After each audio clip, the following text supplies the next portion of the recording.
all of you for today's Srimad Bhagavatam session. Let us begin with prayers.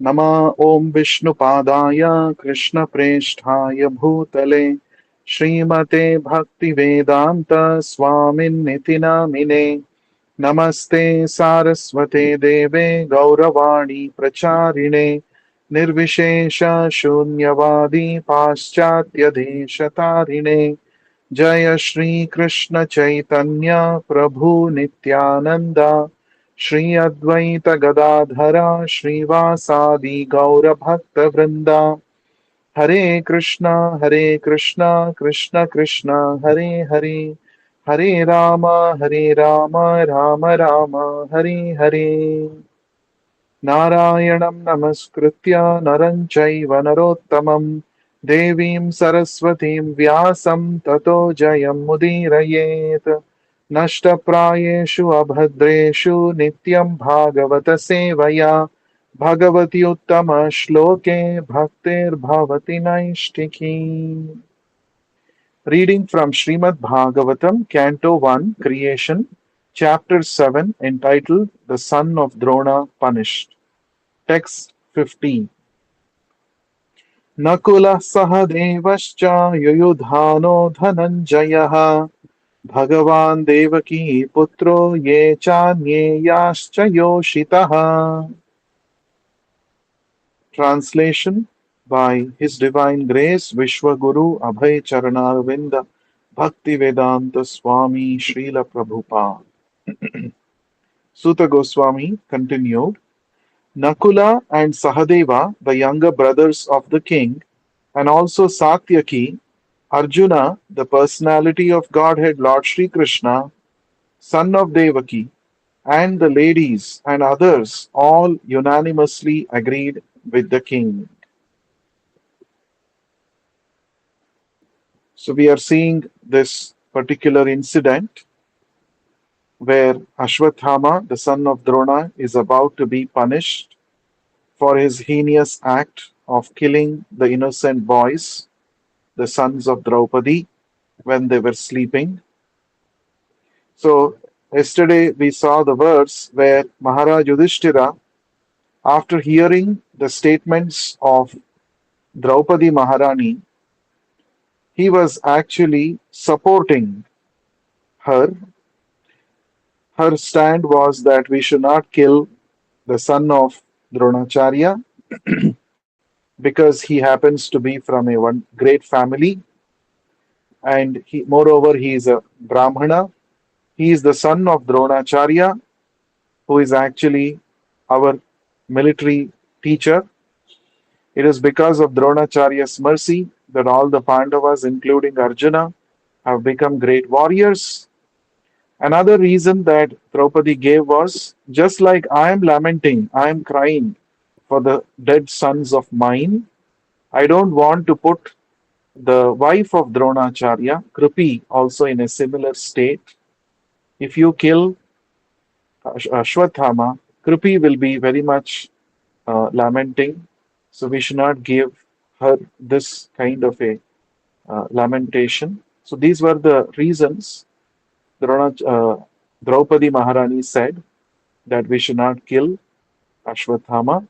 So after hearing these statements of the Maharani Draupadi, Maharaj Yudhishthira also supported her because her statements were actually as per the principles of Dharma. It was also in line of Nyaya, that is justice.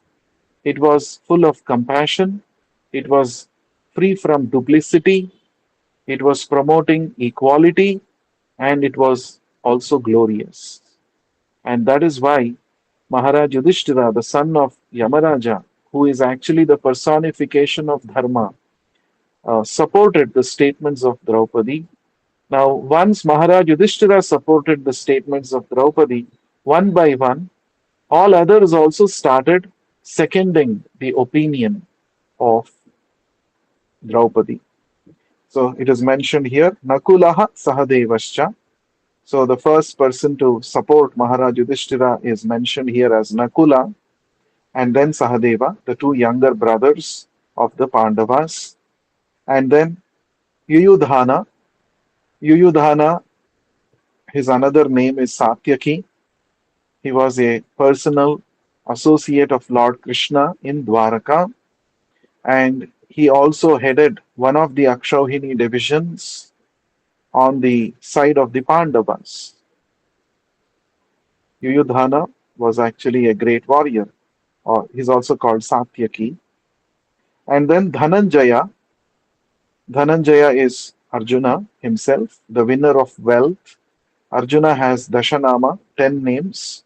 One of the names is Dhananjaya because he got great amount of wealth for the purpose of Yudhishthir Maharaja's Rajasuya Yajna. He collected a huge quantity of taxes from all the subordinate kings when Yudhishthir Maharaj wanted to perform Rajasuya Yajna to establish Krishna as the supreme object of worship. And since then, this Arjuna got this name, Dhananjaya. And then Bhagavan Devaki Putraha, the son of Devaki, the supreme personality of Godhead Lord Krishna. Ye cha anye yascha yoshitaha. Yoshit means ladies, the women. So all other women and Lord Krishna himself, Arjuna, Satyaki, Nakula, Sahadeva, all of them unanimously agreed with Maharaj Yudhishthira. That's a very interesting thing. Before this, Krishna himself had told Arjuna that you should not kill Ashwathama, you should not show mercy because he has performed such a heinous act. Now, after Maharaj Yudhishthira seconded the opinion of Maharani Draupadi, Krishna himself is supporting Maharaj Yudhishthira. That means Draupadi's statements. And here it is said Arjuna also supported Maharaj Yudhishthira's, unanimously agreed with the king. Let us see what happened after this. Text 51. तत्राहामर्षितो भीमस्तस्य श्रेयान् वध स्मृतः न भर्तुर्नात्मनश्चार्थे योहन् सुप्तान् शिशून् वृथा. Translation by Vishwaguru Srila Prabhupada. Bhima, however, disagreed with them and recommended killing this culprit who, in an angry mood, had murdered sleeping children for no purpose and for neither his nor his master's interest.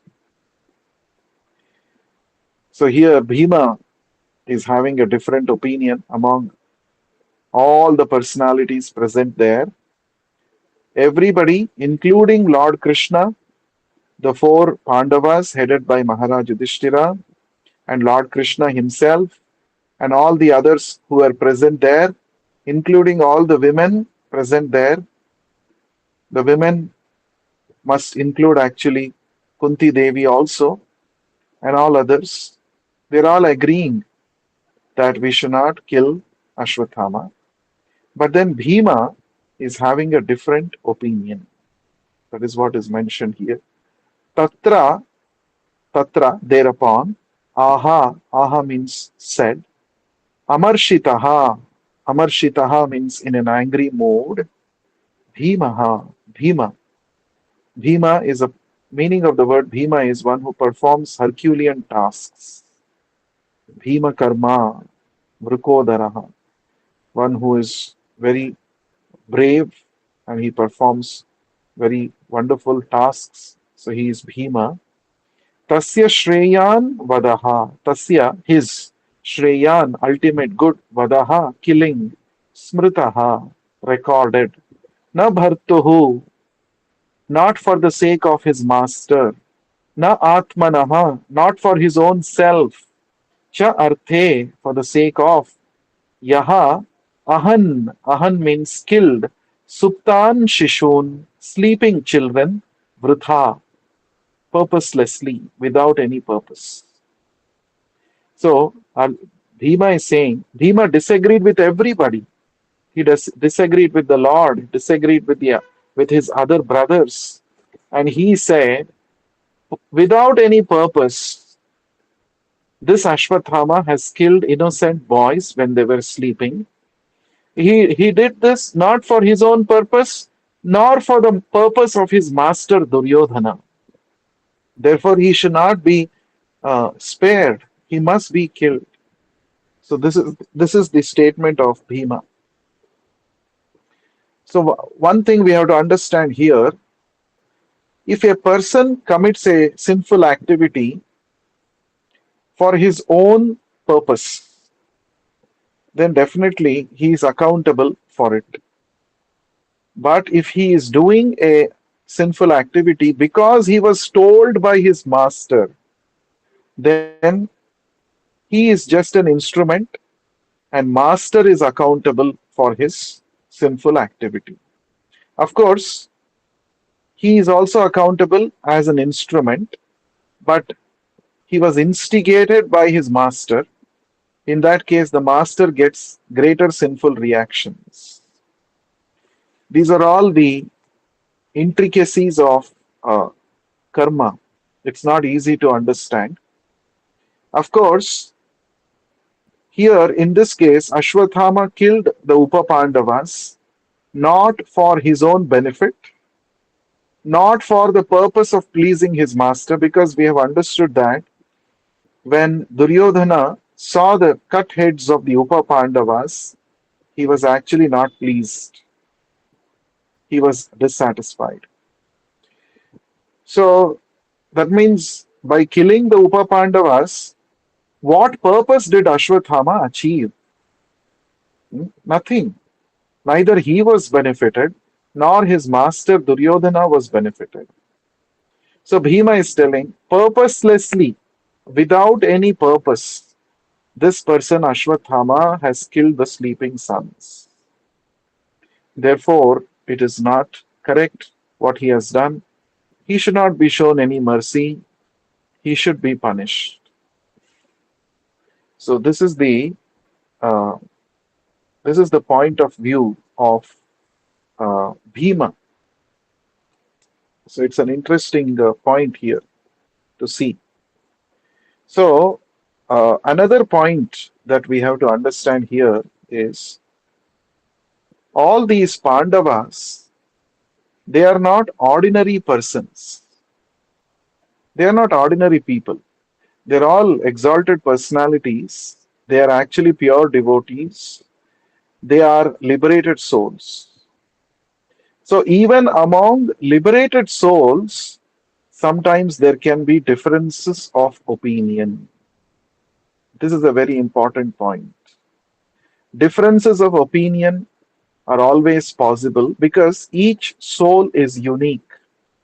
Each soul's perspective, point of view are different. Each person will have a different point of view. So it's okay to have differences of opinion, even among the devotees. In a community of devotees, also, differences of opinion is not a problem. But discordance should not come in. Discordance means one becoming inimical towards the other devotee, but just because they have a different viewpoint, that is not correct. Differences of viewpoint is always possible. That's okay because everyone looks at a given situation from different point of view. But one should not become discordant. One should not have uh, grudgeful mentality or inimical mentality towards the fellow devotees. Then that is not conducive for Krishna consciousness. Now, all kinds of differences of opinions can be sorted out by keeping Krishna's pleasure in the center.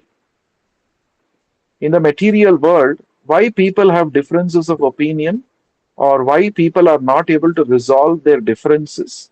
Because in under material consciousness, every person thinks that my point of view is the best and my purpose has to be solved. My purpose has to be served. This is what everybody thinks. Just like Prabhupada gave the example, if you throw a stone in a calm lake, it creates ripples, Another person throws another stone, then it creates another set of ripples. Third person throws another stone, it creates a third set of ripples.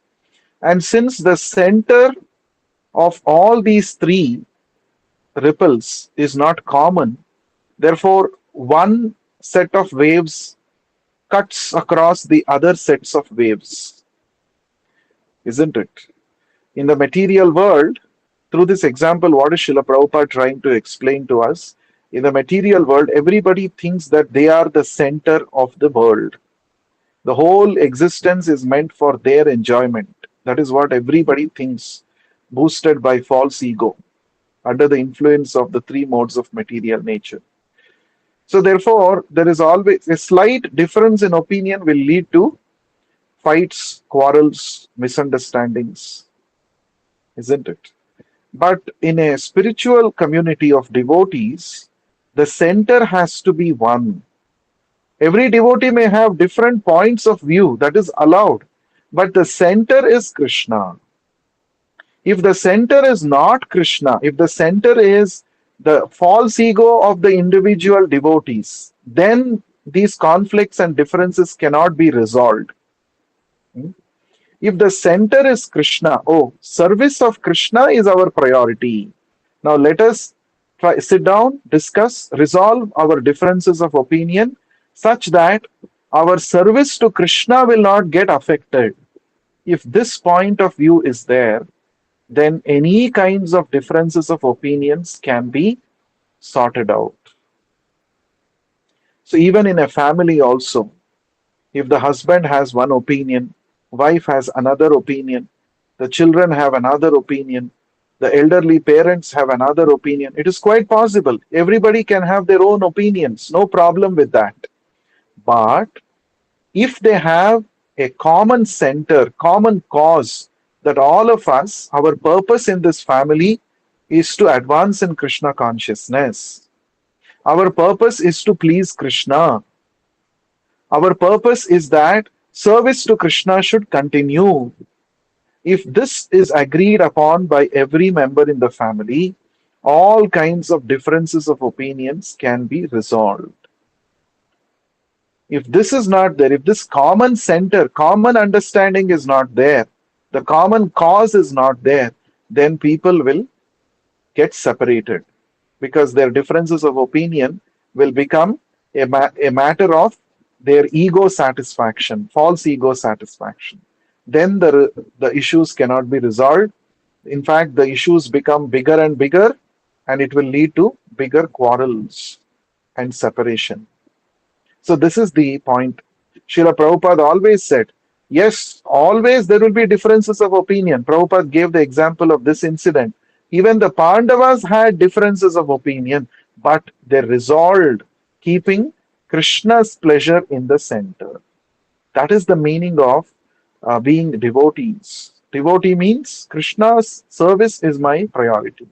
On the basis of this, I will resolve all the other conflicts, differences of opinion. So, Bhima was not happy with everybody's point of view that Ashwathama should be pardoned. So, Bhima was very angry. Uh, in an angry mood, he spoke that we should not uh, spare this person, we should kill this person. And this is Shreyan. This is going to be the ultimate good for everybody involved. This was the point of view of Bhimasena. Let us see what happened next. Text 52. Nishamya Bhima Gaditam Draupadayascha Chaturbhujaha Alokya Vadanam Sakyur Idamaha Hasan Iva. Translation and purport by Vishwaguru Srila Prabhupada. Translation. Sutta Goswami continued, Chaturbhuja, the four-armed one, or the personality of Godhead, after hearing the words of Bhima, Draupadi, and others, saw the face of his dear friend Arjuna, and he began to speak as if smiling. Purport. Lord Sri Krishna had two arms. and he is designated as four-armed is explained by Sridhara Swami. Both Bhima and Draupadi held opposite views about killing Ashwathama. Bhima wanted him to be immediately killed, whereas Draupadi wanted to save him. We can imagine Bhima ready to kill while Draupadi is obstructing him. And in order to prevent both of them, the Lord discovered another two arms.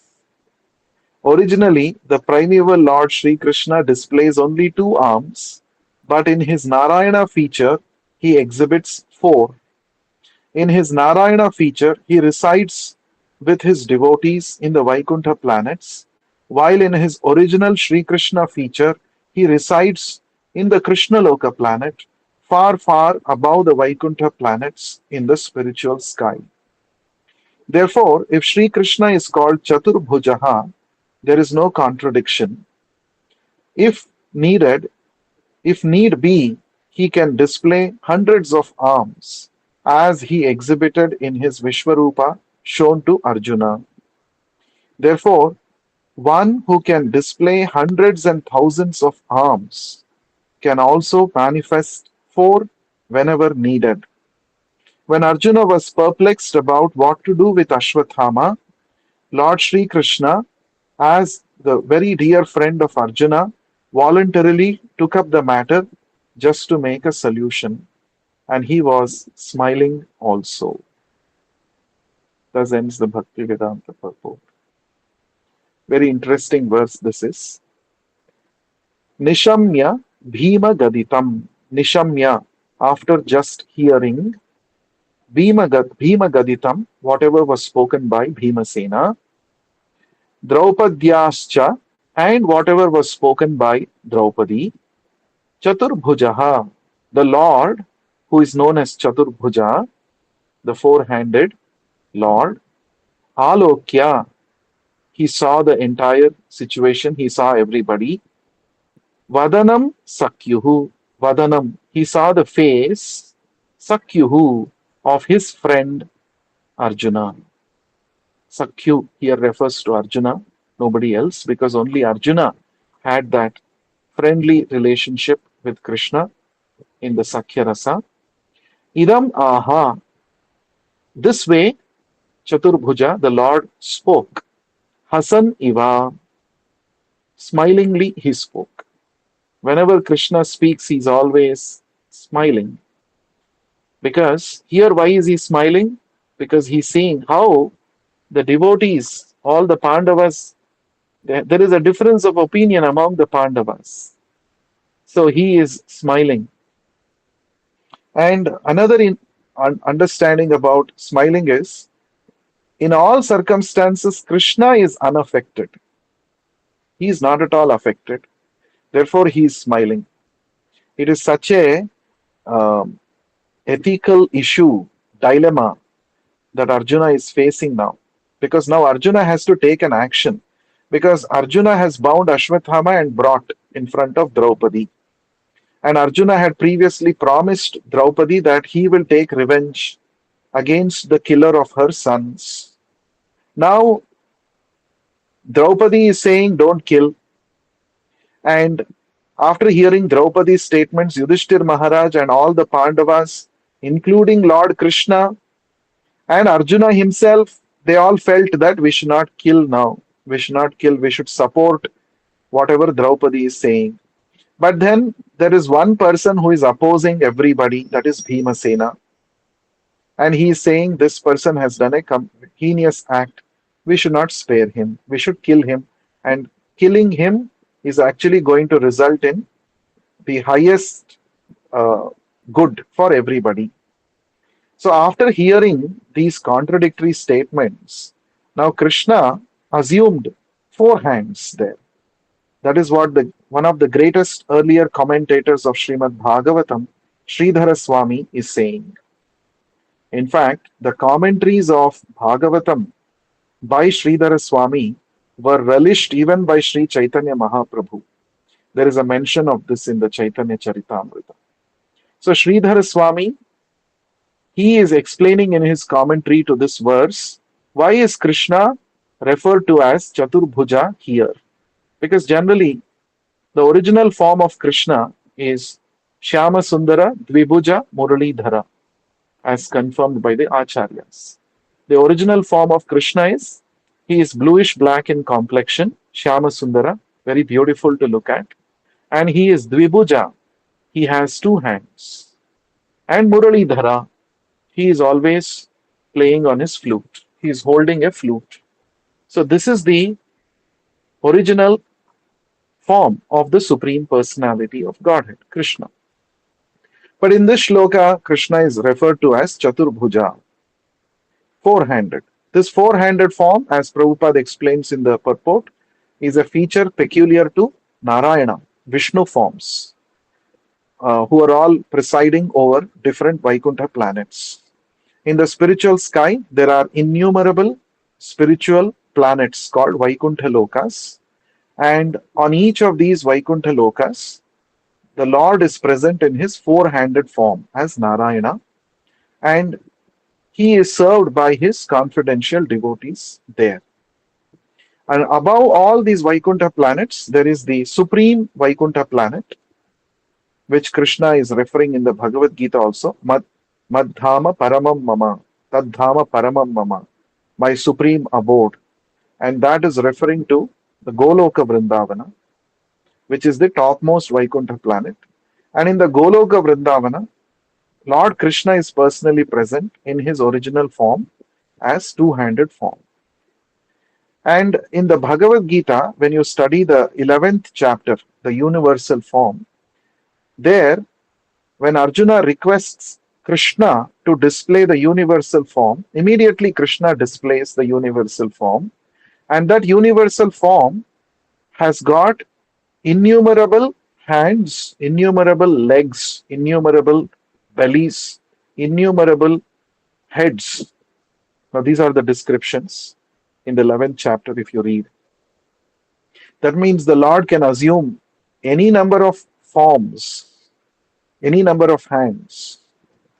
And then, again, after seeing this universal form, Arjuna was disturbed, he was wonderstruck, and he requests the Lord to show his Saumya Rupa.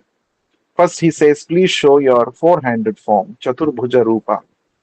And the Lord assumes the four-handed Vishnu form.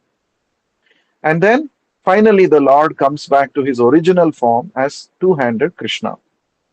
So, it is explained there that the two-handed Krishna is the origin of both the four-handed Narayana and the Vishwarupa form. So two-handed form is the origin because Krishna was able to display both the four-handed form of Narayana and the Vishwarupa, which had innumerable hands and heads. That means Krishna is the origin of all the forms, including the four-handed Narayana forms, which are predominating in the different Vaikuntha planets in the spiritual sky. So, it was possible for Krishna to assume any number of arms based on the situation. So, Srila Sridhara Swami, the commentator on the Bhagavatam, is explaining in this shloka, for this shloka, he is explaining that why did Krishna assume four hands? Why did he assume two extra hands? Because you can imagine the situation, Prabhupada is explaining. Bhimasena is ready to kill Ashwathama and Draupadi is obstructing. Draupadi is coming in between Bhimasena and Ashwathama. At that time, the Lord assumed two extra hands to stop Bhimasena. That is why he is referred to as Chaturbhuja here. That is the explanation given by the standard Bhagavatam commentator, Srila Sridhara Swami.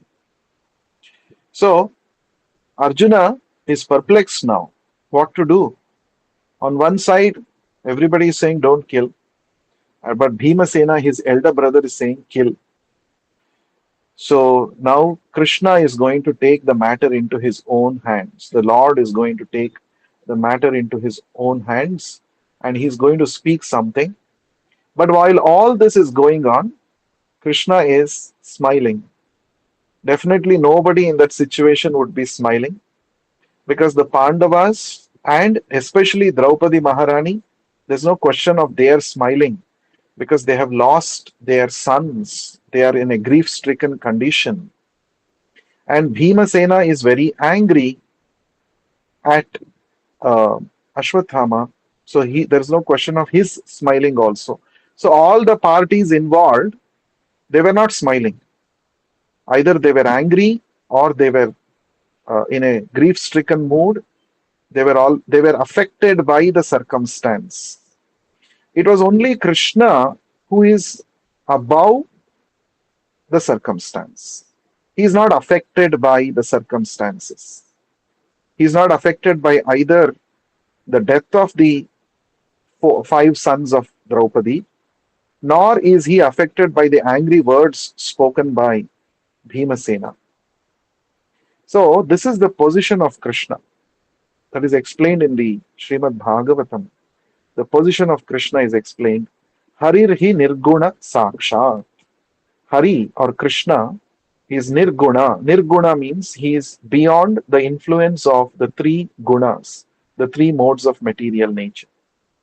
We should understand that everybody in this material world, we are all acting and reacting to different circumstances in our life simply because of the influence of the three modes of material nature. Because we are under the control of the three gunas, we give various responses and reactions to different situations and circumstances in our life. And it is also because of the influence of the three gunas that we act in a certain way in every given situation. So we are under the grip of the three modes of material nature. We are like the string puppets. The three gunas are making us act in different ways. So you can study the 14th chapter of the Bhagavad Gita, where Krishna is explaining all this very interestingly, very nicely, elaborately. But Krishna is not under the influence of the three gunas. Therefore, it is only Krishna who can actually smile in such a trying circumstance, in such a difficult circumstance. Krishna is smiling. Now, that is why Krishna uh, has to be taken shelter of. In the Bhagavad Gita, Krishna says, Daivi hyesha gunamayi mama maya duratyaya mamevaye prapadyante mayam etam tarantite. Krishna says that this divine energy of mine, Maya, which acts through the three modes, it is not easy to overcome. Everybody, practically everybody in this material world, including the great Devatas, the greatest of the Devatas, Lord Brahma, Lord Shiva, they are also affected by the three modes of material nature. So it is not easy to overcome the influence of the three gunas. It is insurmountable. But if you want to become free from the influence of the three gunas, there is only one way, Krishna says. Mam evaye prapadyante. You simply have to surrender to me. If you surrender to me, I will release you from the bondage of the three modes. That is the most important point. So, on our own, we cannot become free from the influence of three gunas.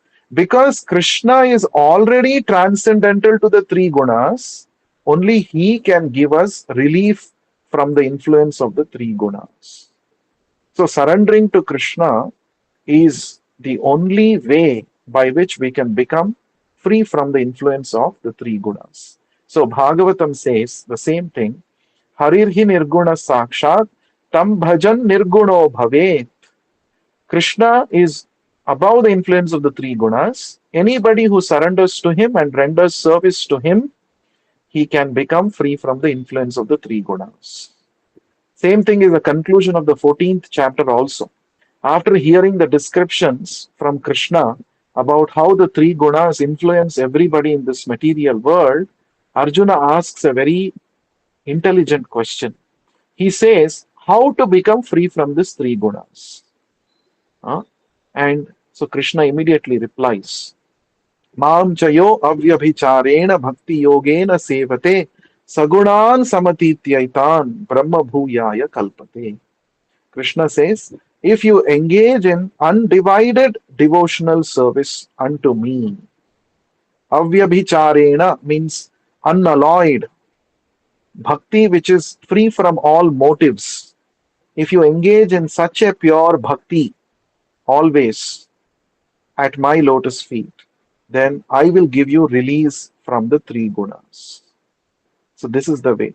So let us see now what Krishna is going to speak now. It's very interesting to note what what are the words spoken by the Supreme Lord in such a situation where Arjuna is practically in a deadlock situation.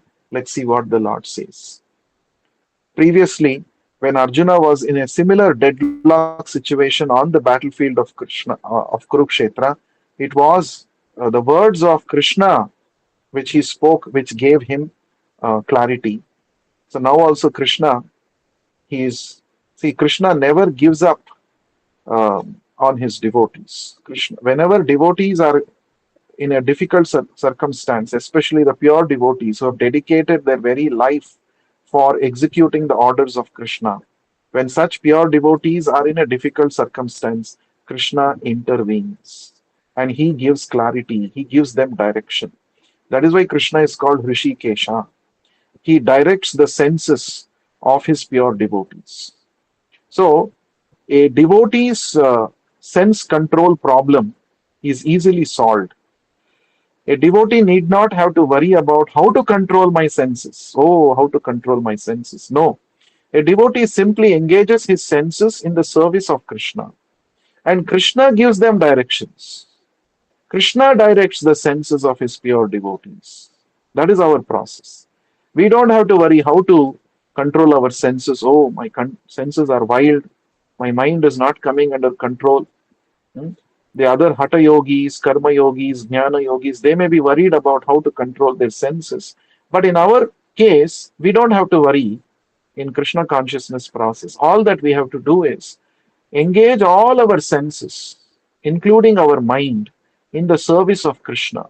Then Krishna will take charge of our senses and our mind. He will give us directions. We can come out of all difficult circumstances because of the grace of Krishna. So let's see what Krishna says now. It's very important for all of us to know.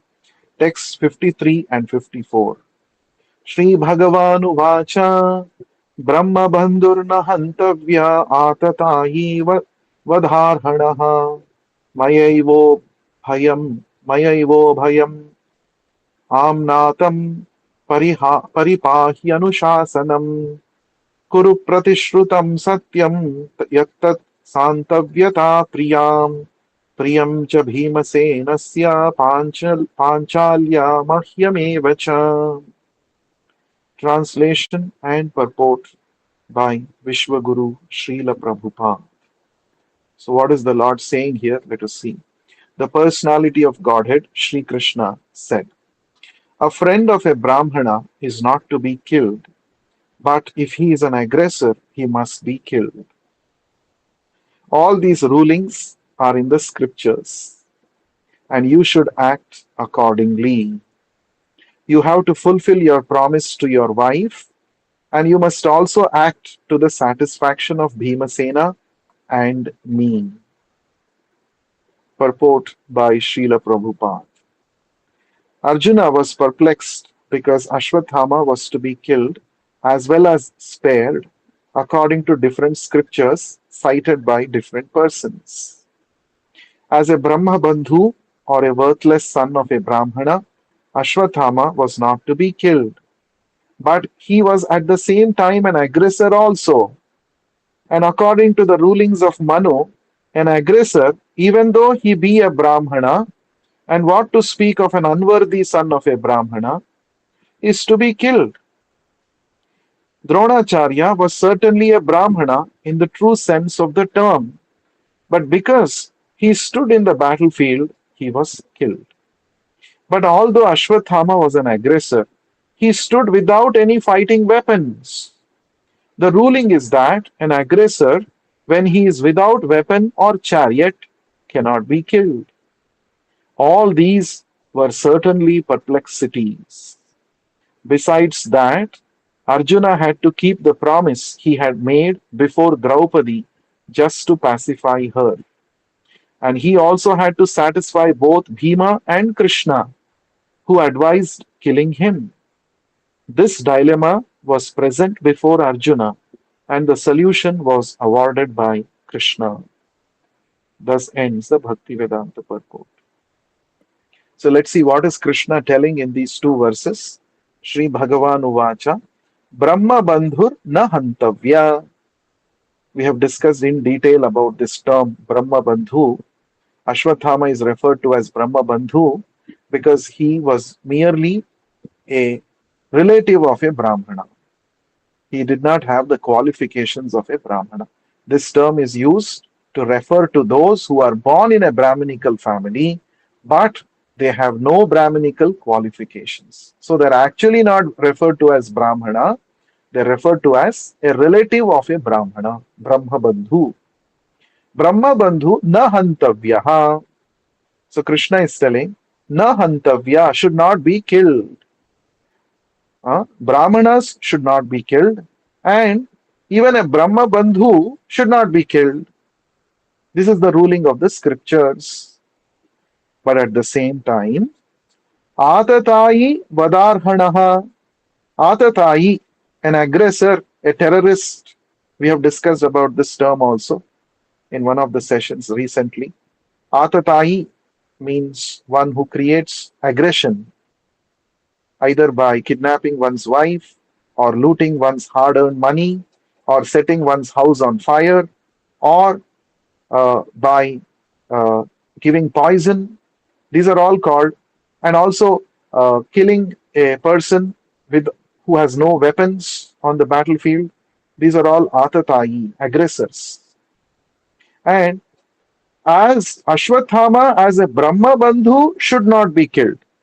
But because he is also an aggressor, he must be killed. Vadha arhanaha, he must be killed. Atatayi vadarhanaha, arhanaha, he deserves to be killed because he's an aggressor. Maya eva ubhayam amnatam. Maya, Krishna is saying, by me, ubhayam, both the parties, amnatam, described according to rulings of the authority. So here, Draupadi also quoted from scriptures. Bhimasena is also now justifying based on scriptures. Both are quoting scriptures. One party is saying we should kill according to scriptures. We should kill Ashwathama because he is an atatayi, aggressor. Another party is saying we should not kill because he is from. The scriptures say Brahmana should not be killed. And also, I don't want, Draupadi's stronger statement is we should not give sufferings to the wife of Dronacharya, right? So both are quoting scriptures and authorities. Now, Krishna is telling, Paripahi Anushasanam. Now you have to do something now such that both the parties are satisfied. Kuru Pratishrutam Satyam. Now, Krishna is reminding Arjuna, just a few minutes back, you had promised Draupadi that you will kill the killer of her sons. Now, Pratishrutam means your promise, your promise. Kuru Satyam, make it true. Keep up your promise. That is your duty as a Kshatriya. And Santvayata Priyam. So the Santvayata means while pacifying your wife, you have given, Priyam means your dear wife, you have given the promise to her that you're going to kill. So you have to keep up that promise also. And then Priyam cha Bhimasenasya. Now Bhimasena is your elder brother. You cannot go against him. Now you have to satisfy him also. He wants you to kill Ashwathama. You have to satisfy him also. Panchalyaha. And you have to satisfy Panchali, Draupadi also. And you have to satisfy more than all these people. Mahyam. You You have to satisfy me also. Certainly, Krishna is telling. So it is a test for Arjuna. Huh? So Krishna, he spoke something, and apparently Krishna did not give an action item for Arjuna as to what he should immediately do. Right? Krishna is just telling, uh, Brahma Bandhu should not be killed, but Ashwathama is also a Atatayi.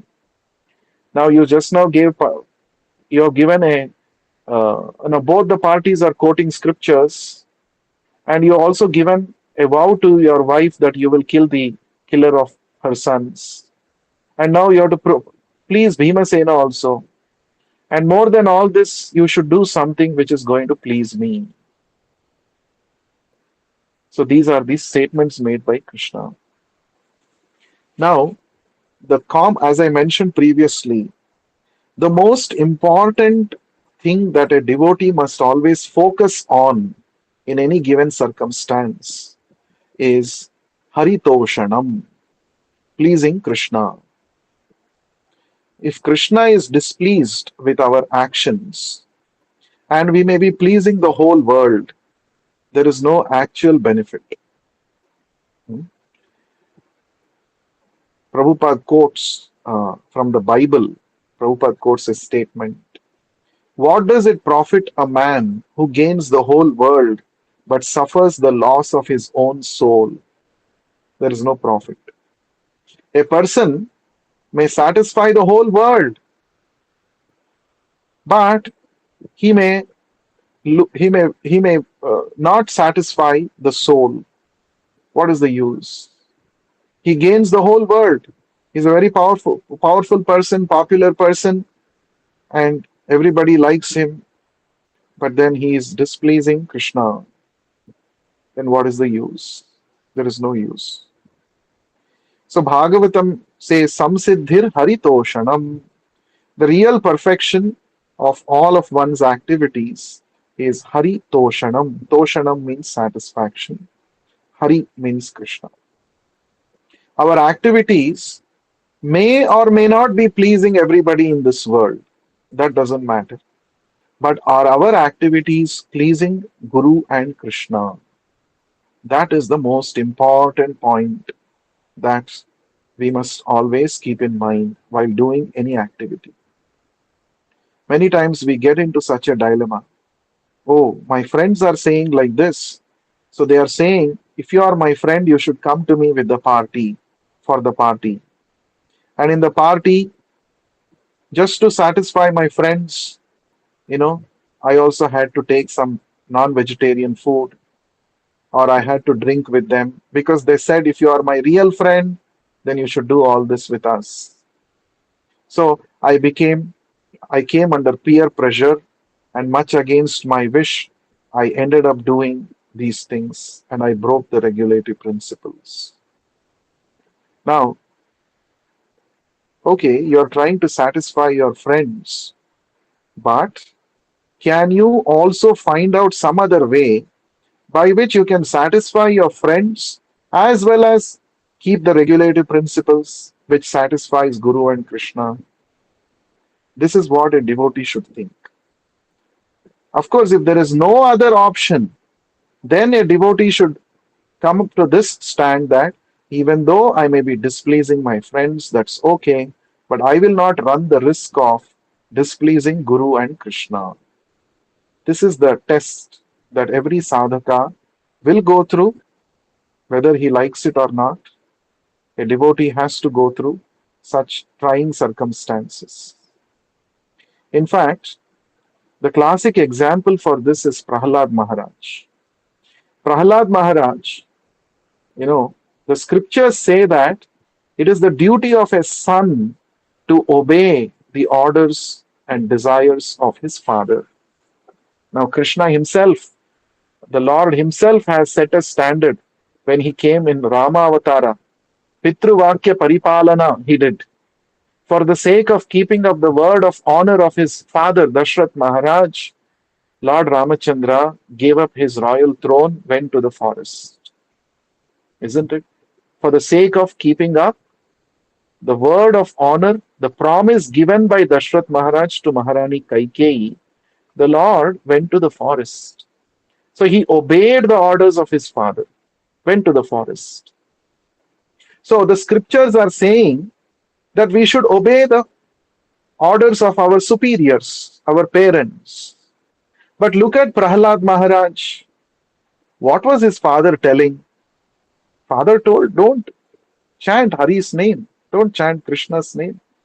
Lord Vishnu is our enemy because Vishnu has killed my brother Hiranyaksha. Therefore, you should not be a devotee of Vishnu. I am God. You accept me as God. You see how I have become so powerful. I have controlled all the devatas, including Indra. They're all under my control. So I am the supreme God. Oh Prahalada, you become my devotee. Why are you becoming devotee of a killer of your family member? Stop this chanting of Harinam, like this Hiranyakashipu told. But what did Prahalad Maharaj do? Did he follow Pitruvakya Paripalana? Oh, Ramachandra has told this that we should follow the order of father. And my father is telling, stop chanting Krishna's names. Therefore, let me follow my father's order. Did Prahlad Maharaj do that? No. So, how do we understand? In which situation, which instruction has to be taken into consideration? For this, we need the guidance of an expert spiritual master. That is very, very important. That is why it is said, Acharyavan Purusho Veda. By studying the Vedas yourself, you cannot understand in which circumstance, which instruction should be applied. This is not easy. One needs to be Acharyavan. That means one needs to be guided by a bona fide spiritual master. Only then he will understand which instruction is applicable in which circumstance. When you go to a bona fide spiritual master, he will explain, yes, the scriptures are talking about dharma, and it is the dharma of the son to follow the orders of his father. But then there are two types of dharma, parodharma and aparadharma.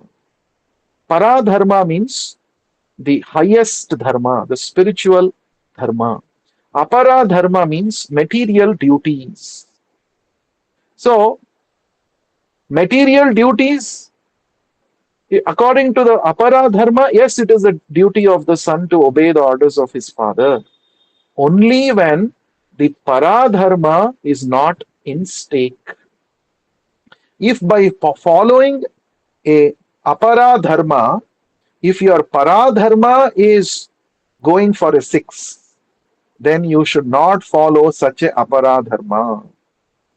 In simple terms, if by following your material duties towards your relatives, your friends, and your well wishers, if you are dissatisfying Krishna, then such a material duty can be given up, and there is no fault in giving up such material duties. This is the real dharma. That is why Krishna is telling in the Bhagavad Gita at the end, he is telling, Sarva dharman parityajya mamekam sharanam braja. Arjuna's dilemma was, I am the grandson of Bhishma. It is not the duty of the grandson to kill his grandfather. I am the brother of the Kauravas. My material duty towards the brothers does not allow me to kill them. So, like this, he had many. And I am the favorite disciple of my Guru Dronacharya. My duty towards Dronacharya does not allow me, my dharma towards him does not allow me to kill him. Like this, he was in a dilemma. Then finally, Krishna said, these are all material duties, these are all circumstantial duties. You're only seeing them with respect to your relationship in this particular life with all these people. But you are not the body, and all these people are also not their bodies. They're all spirit souls. But eternally, you're all related to me, and I am the Supreme Lord. And I have come to this material world with the sole purpose of establishing dharma. And my instruction to you is, for the sake of pleasing me, for the sake of fulfilling my purpose of my advent to this material world, you must kill them. So, whatever dharmas that you have got, dharma of a student towards Dronacharya, dharma of a brother towards the Kauravas, dharma of a grandson towards Bhishma Deva, and your other dharmas towards all other personalities, you should give it up. Sarva dharman parityajya. Parityajya means to give up. Pari means completely, fully. You give up all these dharmas. Oh, if I give up all these dharmas, won't I get some sinful reaction? Krishna is saying, don't worry. Even if you get sinful reactions by giving up your material dharma, I will relieve you from those sinful reactions. It is within the capacity of Krishna to give us relief from all kinds of sinful reactions for the for failure to observe our material dharmas. Hmm? So Krishna is telling the real dharma is to give up all material dharmas which come in the way of pleasing Krishna. That is real dharma. We have to understand. So we should not sentimentally make some statements about dharma. We have to actually understand. So this clarity we will get what is real dharma when we are acharyavan, when we approach a bona fide spiritual master. Uh, So all conflicts will get resolved with this point. Do what is pleasing to Krishna. Now, if you try to please everybody, you cannot actually please anybody. That is a point. Suppose if you say, whoever is there in my life, I will act in such a way that no one has complaints about me. Everybody will be fully happy and satisfied with me. Is that ever possible? It's not possible. It's not at all possible. And also, another point, oh, there are 33 crore devatas, the scriptures are saying. Oh, I want to please all the 33 crore devatas. I want to worship all of them. Is that practical? It is not practical. Therefore, the scriptures are saying, you water the root of the tree, no? The root of the tree is Krishna. All the living entities, your friends, your parents, relatives, forefathers, including all the 33 crore devatas, they're all different branches, leaves, and stems in the tree. And the root of this tree is Krishna. So if you pour water to the root of the tree, automatically all the devatas, all your relatives, all your friends, everybody will be satisfied. This is the highest dharma. So Prahlad Maharaj, he disobeyed his father because his obedience towards his father was coming in the way of the supreme dharma of surrendering to Krishna. So the real dharma, the ultimate dharma, is to surrender to Krishna. And any other material dharmas which are not allowing you to surrender to Krishna can be given up, and you will not incur any sin in the process, provided your sole purpose is to serve Krishna. I'll give you another example. Suppose there is a boy and a girl, and they have loved each other, and they have decided to get married. Now they go and talk to their parents like this: we want to get married. Please allow us to get married. And let's say the boy's father does not allow this. The boy's father says, no, you should not marry the girl for whatever reasons. He gives whatever reasons. You should marry only that girl whom I show. Now the boy says, no, no, no, how is it possible? I've already given my heart to her.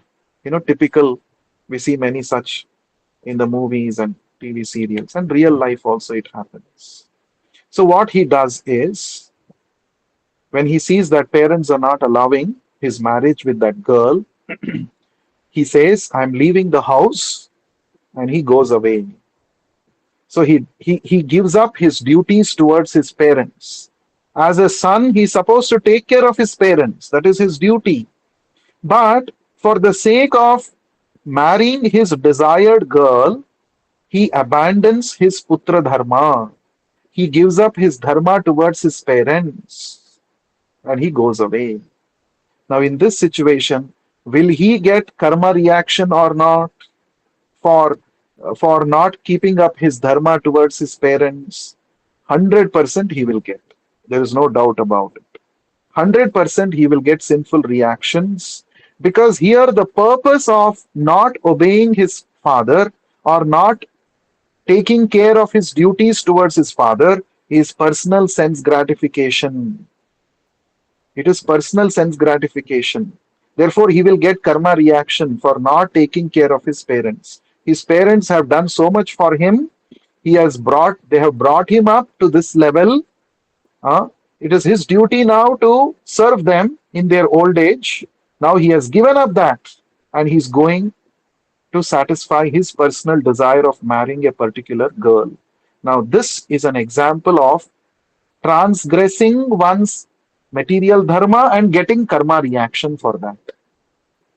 Whereas, if somebody is giving up a material dharma for the superior cause of serving Krishna, then in that case, yes, he has broken his material dharma. Yes, because of which he is supposed to suffer from sinful reactions. But Krishna says, I will protect you from the sinful reaction because your sole purpose was serving me. This we have to understand very carefully. We have to understand this very carefully. The sole purpose in the first example of the boy going away with the girl, disobeying his parents, was sense gratification. But when a devotee apparently gives up his material duties for the sake of serving Krishna, then Krishna protects the devotee. And not only that, Krishna takes charge of everybody involved and he protects them. So, this we have to understand. So, that is why many times people say this. Oh, Krishna is telling at the end. In the fourth chapter, Krishna is telling Dharma Samsthapanarthaya. I have come to this material world to establish Dharma. And in the 18th chapter, Krishna is telling Sarva Dharman Parityajya, give up all Dharma and surrender to me. Why this contradiction? Maybe it is a printing mistake. Maybe Krishna said Sarva Adharman Parityajya. Maybe this is what Krishna is telling. You should give up all adharma.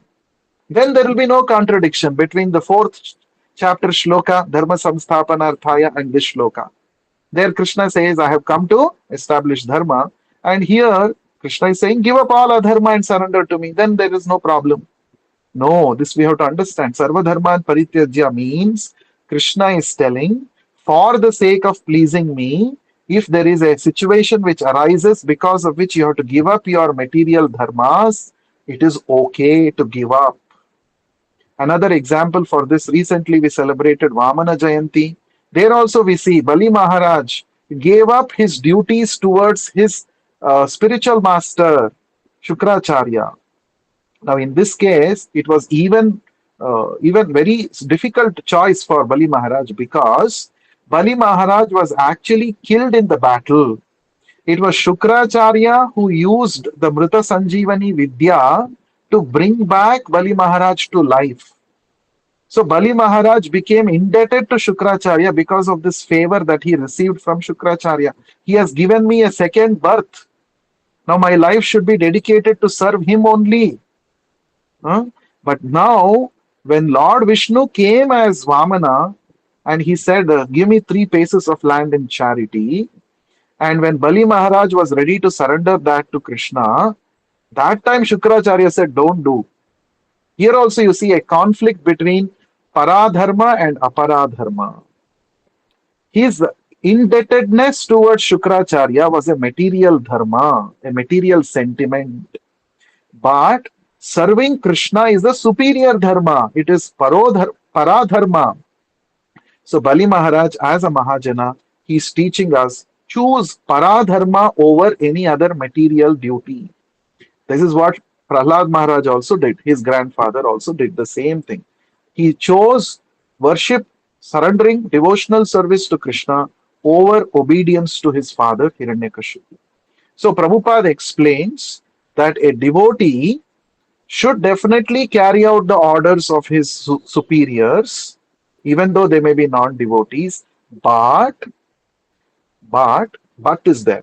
But one should not follow the non-godly instructions given by such relatives and friends. Like I gave the example. Friend is saying, if you are my friend, you should also eat meat with me. You should also come to party with me and drink. No, I don't want to hell with this kind of friendship. It is breaking my commitment towards Guru and Krishna. I don't want this kind of a friendship which is coming at such a big cost. Let me give up my friendship. I don't want this friendship. For me, my loyalty, obedience to Prabhupada and Krishna stands first. That is more important. So, therefore, whenever there is a conflict, uh, we should always understand I should choose that option which will not uh, spoil my relationship with Guru and Krishna. That is most important. So we will see now what Arjuna does after hearing. So Arjuna understood, even though Krishna spoke in a cryptic manner, Arjuna decoded what Krishna said. And Arjuna came up with a practical way in which he kept the pleasure of Krishna as his foremost consideration. He acted in such a way that he pleased both Draupadi and Bhimasena and ultimately also pleased Krishna. So, what is that? We will see in the coming session. Thank you very much for joining. ग्रंथरा Shrimad Bhagavatam की जय, विश्व गुरु श्रील प्रभुपाद की जय. Hare Krishna.